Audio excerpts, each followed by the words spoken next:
finally were able to get away and head out to eastern Oregon to do some hot springs, and we want to go in one of the big lava tube caves out in southeast Oregon. We first stop in Burns, and my wife wanted to go shopping in grocery outlet to get a few things we need.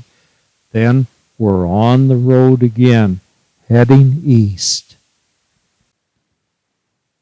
The desert roads are straight and basically come to a point in front of you, unless, of course, you're in the hills. We come to the road that isn't quite as good.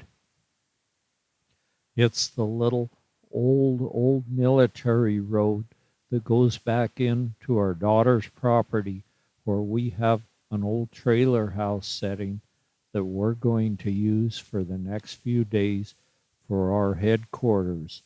The road may not be the greatest into it, but it keeps it private. About once every 2 weeks is all anyone else ever drives by, and so we have no vehicle noise. It's far enough from any main highway that you don't have the vehicle noises, and the nights are super quiet and super nice here, as well as the days. All we hear are the mournful howls of the coyotes and the birds singing occasionally.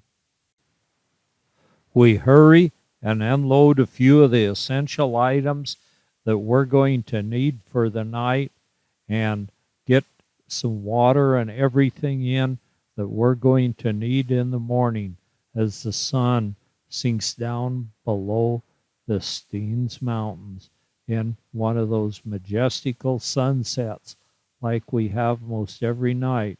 The next morning you can see Marge is dressed a little warmer. We're at high enough altitude here that it cools off good at night, so at least you sleep well. It may get kind of hot in the daytime, but nothing that's sitting in the shade doesn't cure. So we're getting all loaded up, putting putting some lunch in, and actually we're going to make it a two-nighter. We get in the vehicle and we go till we come to the gate that we have to go through and go a few miles on a good gravel road before we turn off and go down another dusty two-track road. There's a fair amount of dust out here that we pick up by going through this little two-track road through the sagebrush, but it's not that far, and that dust never hurt anyone.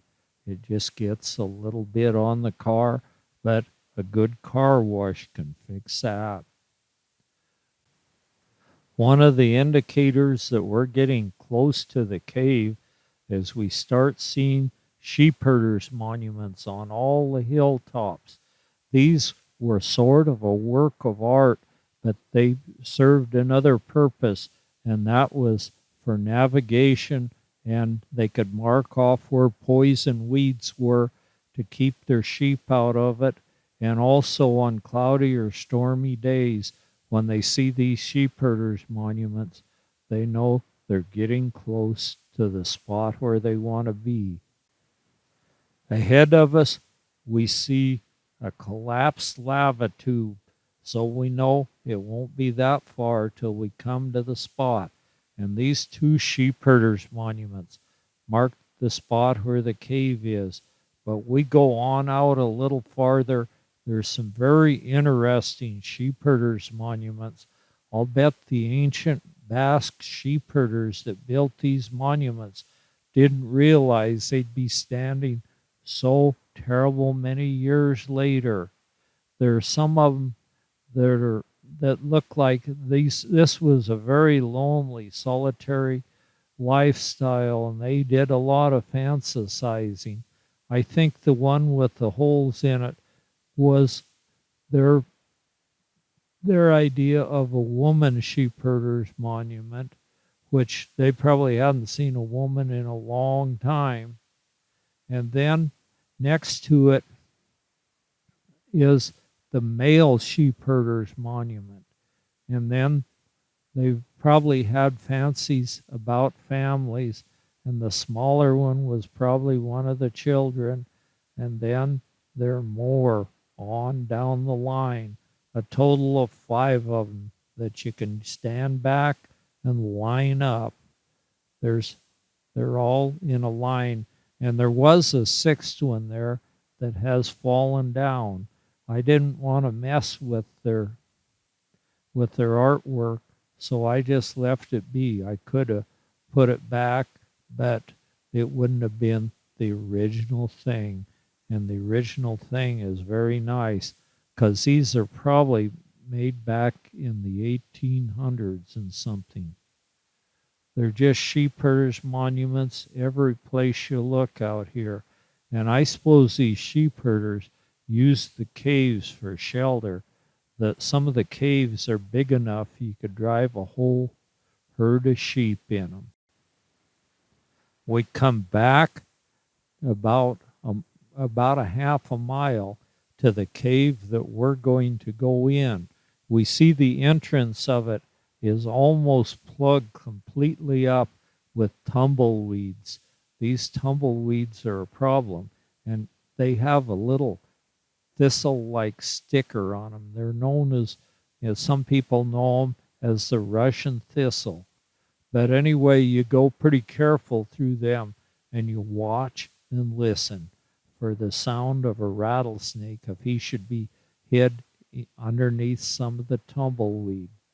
Marge clears a little path of the tumbleweeds where we can enter the cave, and wow, what an experience to go in this cave.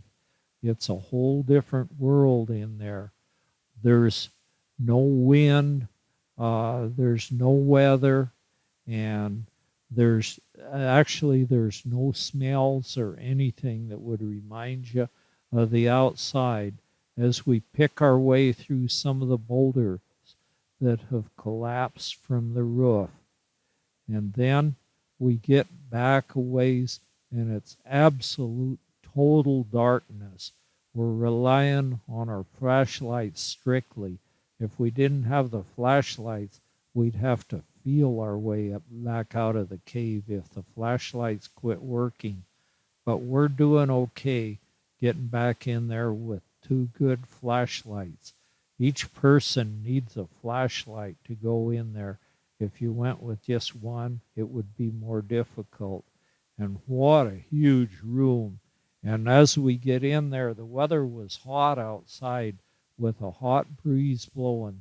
There's no breeze in here, and the farther in we get, the colder it gets.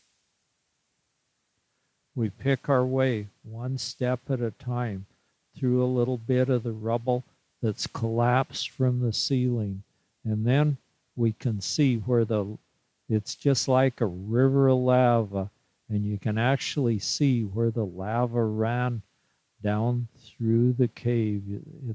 It left like ripple marks where the current of lava went rushing down through the cave. The awesome power in nature is totally incredible in this cave. You can see the texture of where this molding rock, some of it cooled along the sides of the cave as a river of lava ran through this hole in the ground.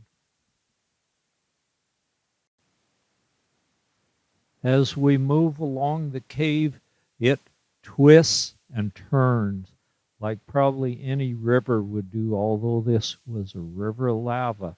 And soon we have totally no light coming in from outside, and we have to strictly rely on our flashlights. At the first part of the cave, as you go in for maybe the first 100 yards or maybe even a little longer, there's some big boulders that you have to step around and go over that have collapsed down from the ceiling.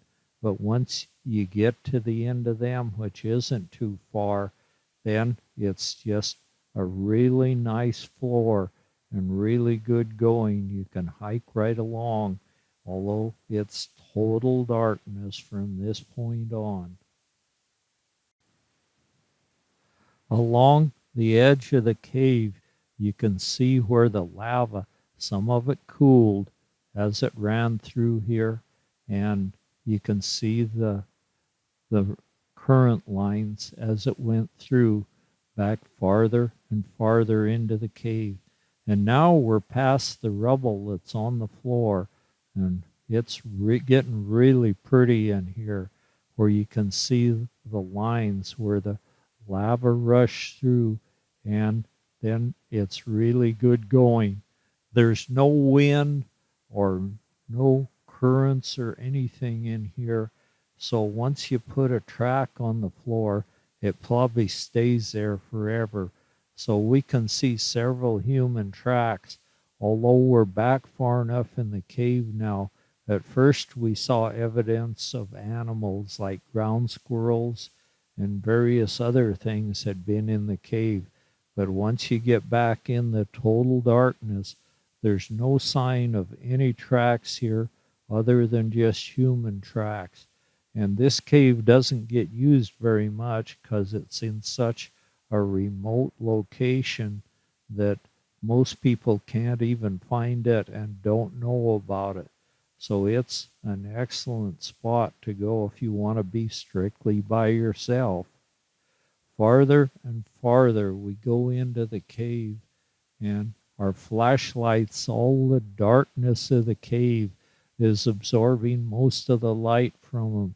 And it's sure a good idea to carry an extra set of batteries, because if you run out of light in there, it's so dark you can barely tell which direction's up. This cave is the only one we're going to go in on this trip, but there's a whole series of these caves that are hidden in the reclusive area of the desert. And we go back in, the cave slopes toward the back, and when I get back farther, I can see Marge's flashlight. She takes off fast in front of me, and I have a hard time catching up to her. But there were some holes in the cave where some of the dust leached down, and then a little bit of water finally carried it in, and it's almost like a playa with the clay, and the cave pinches down to nothing at the end. And one thing I'll have to say about this cave, there's tracks where there have been others, but you never see a bit of garbage in there. There's not even one candy wrapper or snack wrapper or anything, which is a way different than a lot of places. I guess when people get back like in here, they've gone to enough trouble to get here that they respect it and take good care of it. As this clay dried, it shrunk some, and so you have little cracks all over the place. But it's kind of light colored. Your light does a little better back where there's some light colored stuff. And now it's time for us to head back out. We've spent quite a little bit of time in here, and it's quite a ways in this cave. It's just an incredible new world to explore underground. Marge always seems to get ahead of me as we're heading out through the cave, but I'll be following behind, and it's just a huge tunnel back here. It's just a whole different world. As we head out, you can look at some of the big rocks that have collapsed from the ceiling and see the marks of the current of the lava when it flowed and cooled against the ceiling. And there's a jillion people tracks on the floor, but without any wind, rain, or anything in here to disturb them, they just seem to last forever. You just continue walking, one foot in front of another, watching for that light at the end of the tunnel. And finally, we can see just a little speck of light right at the end of the tunnel when we go around a corner. There's enough corners in here that you don't see the light at the end of the tunnel too terrible much before you get there. But there it is. Marge is looking at it, climbing over some of the rubble that's collapsed from the ceiling. And then there it is, the end of the tunnel. Marge is already there and going out. There wasn't even a bat in here, and I don't know the reason for that, unless it could be it's a long ways from water. And I'm not sure that the Native Americans ever used this cave either, because I see no evidence, no obsidian chips or anything here. But maybe, again, it's because it's such a long distance from water. But this would have been a super nice place. You could have been in here, and it's probably the same temperature year round. And then you would have been a very comfortable place, cool in the summer and warm in the winter. Marge gets to the spot where the tumbleweeds have blown in the entrance, and we move out slowly ahead of us. When you step out of the cave into that hot breeze that's blowing out there, it's just almost like going in a blast furnace. But we're not a whole long ways from our vehicle, so we'll get in the vehicle and head for our next adventure. And our next adventure will take us further into the Owyhee Desert. This time we're going to go down to Three Forks and try a little fishing. And there's a hot springs there that we didn't get a chance to go to the last time we were here because Marge was still healing from her breast cancer surgery. But since she's doing a lot better now, we're going to make the trip down to Three Forks and try that hot springs out for ourselves. We can look over this big valley of the Owyhee River and see the old roads. These were the old military roads that were built here to haul mail to the mining town of Silver City, Idaho, and also it it was where the Pony Express route ran, taking mail to all of southeast Oregon. We moved down a little two-track road till we come to a very good bridge that crosses the Owyhee River. So we'll cross the bridge and go up a little slope, and then our road turns to a very, very rough trail. But the bridge is good anyway, and we can look down and see the North Fork of the Owyhee River running. That's where Three Forks is where the three forks of the Owyhee River run together. Past some tall sagebrush on the banks of the Owyhee River, and then we start uphill in just a little bit, and we'll leave the river for a while and go over a hill till we come back to the river. We cross the little middle fork. There's no bridge there, so we just ford it. But the water isn't deep this time of year. Other times of year, it might be a different story. And then we start up a very sketchy road straight up a hill where the water has run down the road and washed the fine gravel away from the big boulders, leaving the big boulders there for us to try to dodge. We finally reach the river, and There's hot springs come out all over the place. Marge is wading down a little hot springs toward the toward the river, where we'll cross the river and then start the hike up a hill to get up to the hot springs. The hot springs is where you see that butterfly waterfall. And so we'll cross right here is a pretty good place. And the river's really not all that deep there. And there's the hot water coming tumbling off the cliffs above. And you can get under that right at the bottom of the waterfall. But that water comes down so hard that it actually stings your skin. So we choose to go up into a pond up over the rocks. Marge climbs the rocks really well this time since she's healed pretty good. And then we'll take a drink of water as we sit in this nice, clean, hot water pool with two little waterfalls tumbling down into it. And you can get back under there, and if your hair doesn't come out clean after being in that, there's no hope for it to ever come clean. And it feels so good against your skin. This is such nice, pure water.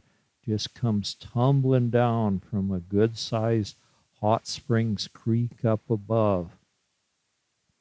So we soak in the springs, and then we stand over on the edge of it and look down at the Owyhee River.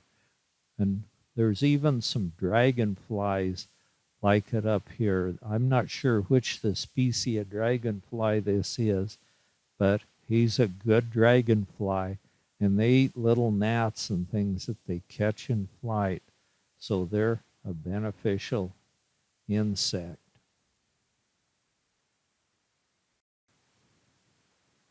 We reach the Owyhee River, and Marge has a fish pole in her hands in no time, and the bass are biting. So we're going to catch us something decent to eat right here in the Owyhee River. And she really likes to fish in this spot because you stand in a hot springs creek. Their hot springs creek run into the Owyhee River in probably about a dozen spots here. And so it's a really super nice place to stand while you fish. I get my camera on and get my fish pole in hand, but that Marge is catching them just one right after another. And we can hear river otters chirping in the background. I guess they like these bass just as good as we do, and they catch plenty of them, but it seems like there's still a good group of bass, and they kind of congregate where this hot water runs into the river. I guess maybe that feels kind of good on them. We've already set our camp up for the night so we can fish till we catch all the fish we want. Whoops, it looks like that one got away from her. Or maybe he didn't. I can't tell. But yeah, it got away from her.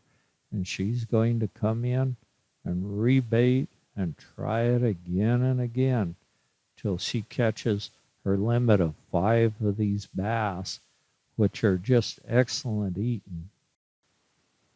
The peace and quiet is incredible here as the sun slowly sinks down behind the hills of the Owyhee Canyon. We can see the waterfalls, the hot waterfalls coming tumbling down, a few wild flowers, and it's incredibly quiet and nice down here. And we're the only ones in the area right now. And how peaceful and nice it is. And the fish bite really good down here. So we can stay down and fish just as long as we want, since we've already got our tent set up for the night.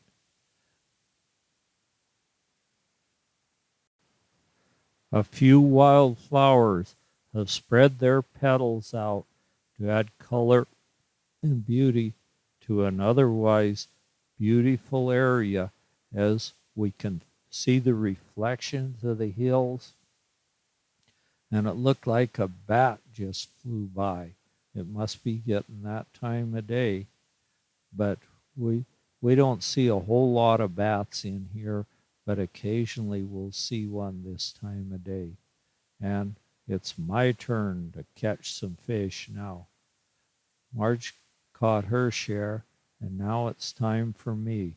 So one after another, I reel these little fighters in out of the waters of the Owyhee River. These bass aren't real huge in here. I think one reason for it is they don't grow real huge in the rivers. And another reason, I think those river otters take their share out of them, of the larger ones, so probably they keep them from growing real big. But anyway, they're just a really good eating little fish, and so we eat plenty of them and really enjoy them.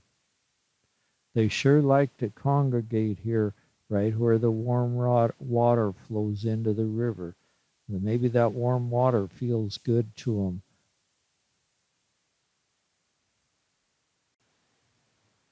We fished till the sunset that night, and then the next morning at first light we get out and test the water again to see if there's an old bass that might be willing to bite, and there sure is. We're allowed 5 of these bass per day. We threw quite a few of them back that really weren't big enough, but we kept quite a few of them too. And so the next morning they're biting once again. So we'll fish a while here till we figure we've wore this hole out right under the hot springs. The hot springs is right where that butterfly waterfall is. And then we go back to our tent and take our camp down and head down out of here. There's a beauty of a sunflower. They're one of my favorite flowers, blooming on the bank high above the Owyhee. We go downstream to see if we might get bigger bass. I look across, and that cave across there was one that was originally inhabited by Stone Age man. And archaeologists have been here and dug it out and threw the stuff down over the bank as they sifted it. So there's all sorts of mussel shells from the river and deer bones and other kinds of animal, probably a lot of mountain sheep bone and things. The kitchen waste was right in the bottom of the cave and had it pretty well filled. We try our luck at fishing, and we're catching some nice ones down here, and they're biting and biting good. Marge is reeling them in, one right after another. When we drove up to this pool and walked down to it, we could see the water was just churning, so that must mean they were feeding. And so we hurried and got our hook in, and they sure were. They were very aggressively feeding. And so I get my hook in the water, and they start biting it too. The bass violently fight for their very life in the clear waters of the Owyhee River as I pull in one right after another. We're trying to get our 5 fish each so we can take them back to our little desert trailer house and have us a great fish feed. This water is very clear and pure, and there are no health restrictions on the fish up this far on the whole Owyhee River. Down lower, there's some restrictions about naturally occurring mercury, so you shouldn't eat too many of these fish, but these up here are just fine as I show off one of my nice ones that I caught. We soon each have our 5 fish limit, and so we'll get in the vehicle and go. I started using this little Rapala plug. It worked well. Then we stopped for a moment at what was once a dugout house. This is where soldiers stayed. They kept extra horses here to pull the mail wagons and any other wagon up out of the canyon. And they even had a tail hold up on top where they could use pulleys and ropes. And they had a shed right across, or a barn right across here to keep their extra heavy horses in. And they also were here for protection of the trail going and the mail wagon going to Silver City. And we can see the road that they went up with the wagons as it zigzags its way clear to the top and out over the top. And then it goes on past where we're staying. And we get back to where we're staying and we see we have a little friend sitting on a fence wire here singing a little desert song for us. And of course, the ground squirrels are here. They're peanut eating machines. The ground squirrels that are here are the ones that are known as the little antelope ground squirrel. And they've got that little tail that has a little fringe of hair on it, and the tail's pretty much white. And they keep it coiled up over their back. And so they come in and grab these peanuts. Sometimes they'll take those little hands and bury the peanuts. And I don't know whether they know where they buried them or not, but they don't need to worry about digging them up because as soon as it gets dark at night, the kangaroo rats switch in